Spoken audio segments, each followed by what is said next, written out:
Salut les disciples de la boxe, c'est Jean-Charles, j'espère que vous êtes en forme. On se retrouve pour une annonce officielle. Alors, c'est assez rigolo parce que cette affiche entre Lara et Jannie Beck, vous l'avez vu dans le titre, donc c'est pas une surprise en soi, mais c'est d'autant plus pas une surprise que ça fait un moment que on nous dit que dans la carte donc, de Roche contre Isaac Cruz, Pitbull, Roche contre Pitbull, on aurait donc ce combat. Tu vois, c'était presque évident, c'était plus ou moins annoncé, mais ça tardait à s'officialiser. Et donc moi, j'étais un peu coincé. Plusieurs fois, je me suis dit, il faut que je fasse une vidéo donc, que je voulais faire à la suite de l'annonce officielle Roche contre Pitbull. Je m'étais dit, bon, bah, je vais faire une vidéo consacrée à cette affiche-là, parce que je la trouve excellente, cette affiche. Enfin, excellente, oui et non, mais je vais la défendre quand même. Je vais la défendre et vous allez voir pourquoi je l'attends impatiemment. Mais comme c'était toujours pas vraiment officialisé, ben je me retenais. J'attendais, je me disais bon, ils vont bien finir par sortir l'affiche. Et là, ça y est, ils ont sorti une belle affiche. Vous allez voir, on va avoir l'ensemble de la carte. Donc il y a 4 combats intéressants dans cette carte. Le main event est super. Voilà, je pense que c'est un combat qu'on a tous envie de voir. Ces deux combattants qui ont brillé face à Gervonta Davis. Maintenant que Gervonta Davis, bon, allez, on le fout au placard, ben eux, ils vont pouvoir enfin avoir leur heure de gloire. C'est maintenant que ça y est, ils s'accaparent ce moment qu'ils ont eu contre Gervonta Davis. Donc ils n'ont pas obtenu la victoire, mais ils ont obtenu un moment qui les a clairement mis sur le devant de la scène.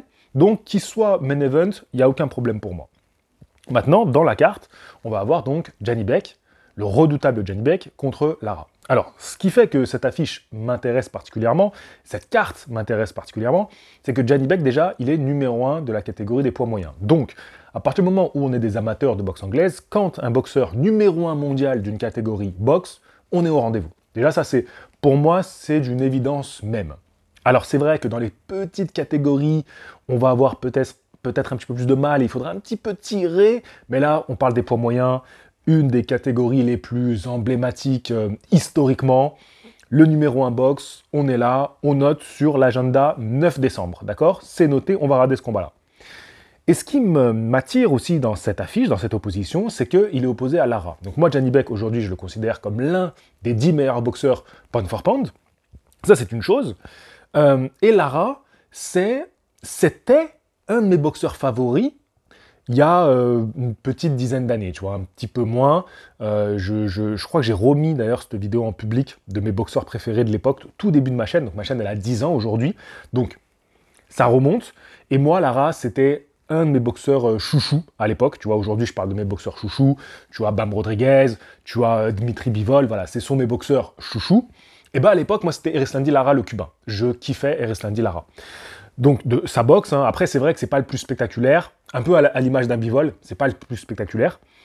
Et donc, ça c'est personnel, mais maintenant si on prend un petit peu de hauteur sur l'affiche, eh ben est-ce que ce serait pas également le premier nom pour Jannie Beck? Le premier nom à l'échelle internationale. Tu vois, il a affronté des boxeurs de qualité, ce qui lui vaut la place de numéro 1, il a affronté des boxeurs qui lui ont permis de détenir des titres mondiaux, aujourd'hui il détient 2 ceintures. Et t'as Lara, qui est une figure, quand même si c'est pas le boxeur le plus populaire, ça c'est évident. Mais c'est quand même son premier nom, vrai nom, tu vois, qu'il va avoir sur son CV. Et je pense que sur ce point-là, ça rend aussi l'affiche d'autant plus intéressante.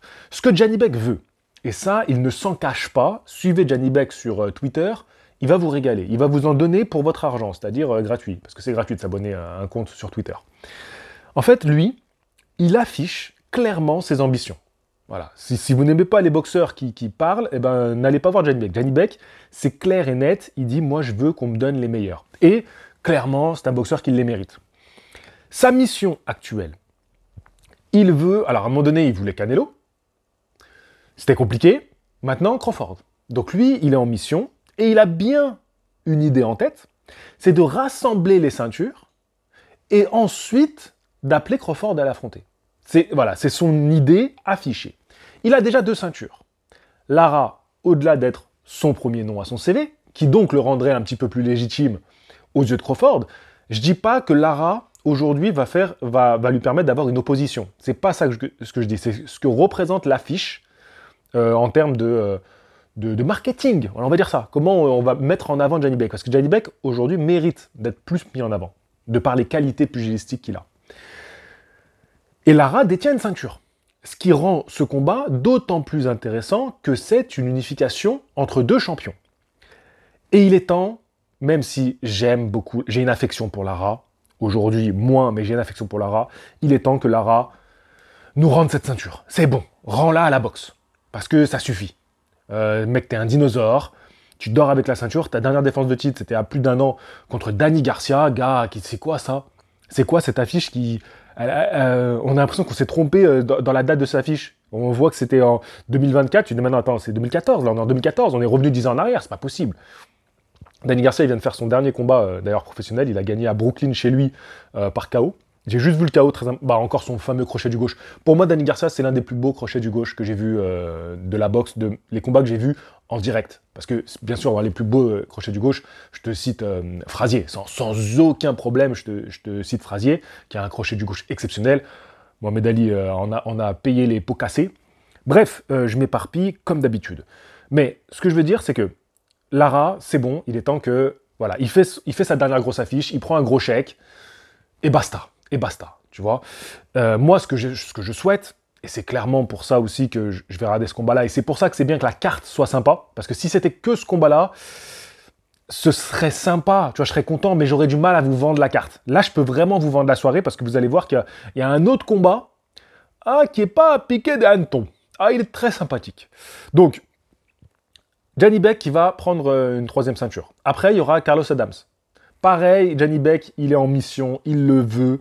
Carlos Adams, il n'aura pas trop le choix. Adames, il faudra qu'il y aille. Donc on aura très certainement, et puis Carlos Adames, il n'aura aucune raison de ne pas y aller, de réunifier la catégorie totalement, ce serait pour lui aussi une grosse opportunité. Donc, c'est derrière ce combat-là, c'est pas tant le combat en soi, c'est la perspective d'un tel combat. Parce que même si Lara gagne, c'est pareil. Si Lara gagne, Crawford va foncer pour affronter Lara. Je vous le dis, là, je vous le dis maintenant, ce que Crawford, ce que les gens veulent dans le business, ça va être Lara qui gagne. Bah oui, parce que pour Crawford, c'est le moins dangereux, on va pas se mentir. Ça serait un combat chiant, Lara Crawford, mais hyper technique. Hyper technique. Bref. Donc ça, c'est tout ce que j'ai à dire sur Lara Janibek. Maintenant, il y a une autre annonce de combat qui est sympa. Un autre championnat du monde, c'est Ocheki Foster, champion WBC des poids super plumes, qui va affronter le champion du monde de la catégorie inférieure, donc le champion du monde WBC des plumes, Stephen Fulton. Alors, c'est Stephen Fulton, vous avez certainement entendu parler de lui quand il se fait taper par Naoya Inoue, mais depuis, il a battu Carlos Castro, Brandon Figueroa, c'est là où il prend la ceinture WBC, et là il monte pour affronter Foster. Donc il a perdu contre Naoya, il est monté de catégorie, il est devenu champion du monde, et là il va monter de catégorie pour redevenir champion du monde encore une fois. Et son parcours il est super. Si t'enlèves la déculottée qu'il a pris contre Inoue, parce qu'il prend une déculottée, voilà, il n'y a rien à dire. Mais quel parcours, et franchement j'ai hâte de voir ça. Ocheki Foster, je suis pas un fan, mais pour ce que représente le combat, d'ailleurs je suis pas un fan de Fulton non plus, mais ce que représente ce combat-là, moi ça m'intéresse beaucoup. Ça sera peut-être pas le combat le plus spectaculaire, ça sera un beau combat techniquement, donc j'ai hâte de voir ça. Bon, là c'est une annonce officielle, donc je rentre pas dans les détails du combat, ça on reviendra dessus, mais la carte, si tu prends ces 3 championnats du monde, parce que Isaac Cruz, Lemon Roach, ça sera pour une ceinture, oui, bon c'est une ceinture WBC intérimaire, mais bon, peut-être que d'ici là, il y aura une petite ceinture qui va apparaître. Je vous dis ça comme ça, mais il y a des chances. Il y a des chances, quoique on est chez les super légers, donc je sais pas. Mais bon, en tout cas, tu as 3 top combats niveau mondial, et tu as un autre combat. Voilà, c'est le dernier combat qui est annoncé de cette carte. Il y aura certainement d'autres combats professionnels, mais là, on tient vraiment j'allais dire le noyau dur. Non, pas le noyau dur, mais on tient la carte principale. Voilà, c'est cette carte-là qu'on va acheter, dans l'idée. Après, s'ils vont rajouter des combats pro, c'est pas vraiment pour ça qu'on vient. C'est Sean Mosley Jr., donc Sean Mosley Jr., donc le fils de Sean Mosley, qui va donc affronter Jesus Alejandro Ramos. Donc c'est son plus gros combat à Sean Mosley Jr. Alors Sean Mosley Jr., il a déjà connu des défaites chez les professionnels. Je sais pas trop quoi vous dire je suis pas vraiment Sean Mosley Jr., j'avouerai. Mais aujourd'hui, il est quand même dans le top 10 des poids moyens. Il affronte un mec qui est devant lui. Attends, il est dans le top 10 ou pas? Peut-être que je vous dis des bêtises.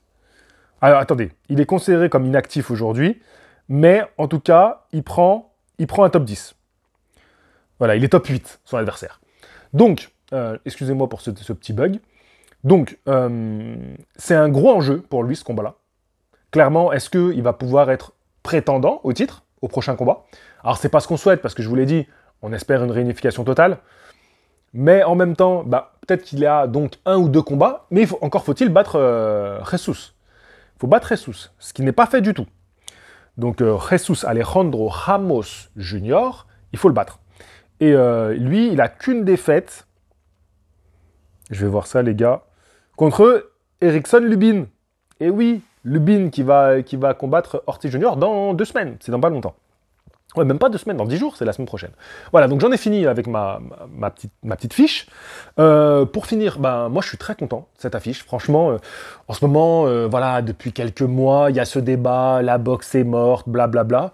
Mais moi je me régale, les gars. Franchement, je dois vous dire... alors oui, il y a tout un débat qui est très actuel, très contemporain, de cette société de consommation, cette société de spectacle, cette société qui aime râler aussi.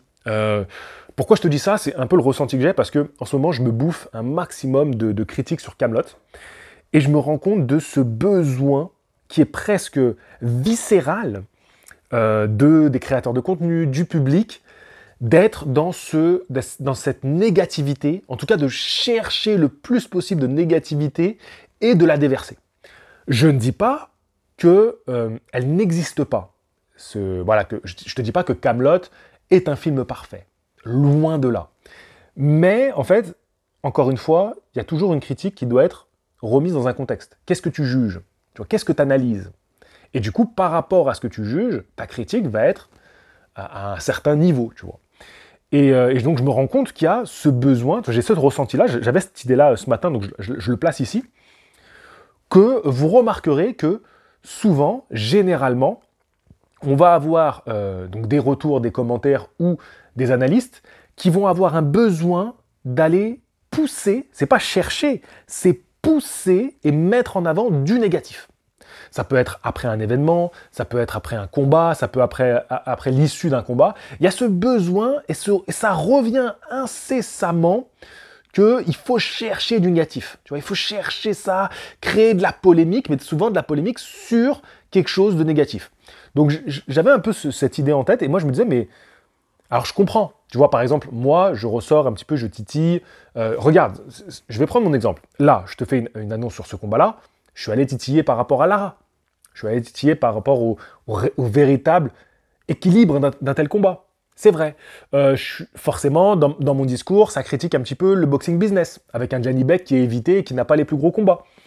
Tu regardes la critique que j'ai faite de l'interview de Tony Yoka, je vais titiller en disant oui, mais il a pas assez parlé de ci, il a pas assez parlé de ça. Donc c'est vrai que je dois reconnaître que je fais partie aussi un peu du lot. Il n'y a pas de souci, tu vois. Mais tout ça pour vous dire en conclusion, c'est que si je prends l'année boxe, et même si je prends 3 ans de boxe, tu vois, j'étends ma vision sur 3 ans de boxe, j'ai quand même l'impression qu'en tant qu'amateur de boxe, je passe des bons moments. Je passe de très bons moments. Et bien évidemment que quand on conclura cette année 2025, on va dire « Oui, mais regarde, on a eu Jake Paul contre Gervonta Davis. » Et donc, on va se focaliser là-dessus. C'est vrai. Mais en réalité, est-ce que si on mettait autant d'énergie sur le positif et sur ce qui se fait de bien dans la boxe, qu'on met de l'énergie pour parler du négatif et ce qui se fait de mal dans la boxe, est-ce que, au final, on dirait pas que, finalement, on passe une bonne année de boxe? Une plutôt très bonne année de boxe. Regardez le 22 novembre, la soirée qualitative qui arrive. Je ne sais pas si j'aurai suffisamment d'énergie pour vous parler de tout ce qu'il y a de bon dans cette carte. Voilà, donc c'est une vidéo annonce officielle qui m'a permis d'aborder un sujet un petit peu plus sociétal et sur la vision et Je sais pas, est-ce qu'on est des gens amers? Est-ce qu'on est des gens qui voient tout le temps, on a des lunettes négatives, tout le temps vissées sur le pif? Je ne sais pas. Je ne sais pas, je vous pose la question. Moi en tout cas, cette carte, j'ai hâte de la voir arriver. J'ai hâte d'être le 9 décembre. Mais avant le 9 décembre, on va avoir beaucoup, beaucoup de cartes à traiter. Parce que oui, on va bien manger. Sur ce, je vous dis à la prochaine. Fighting! Ciao tout le monde.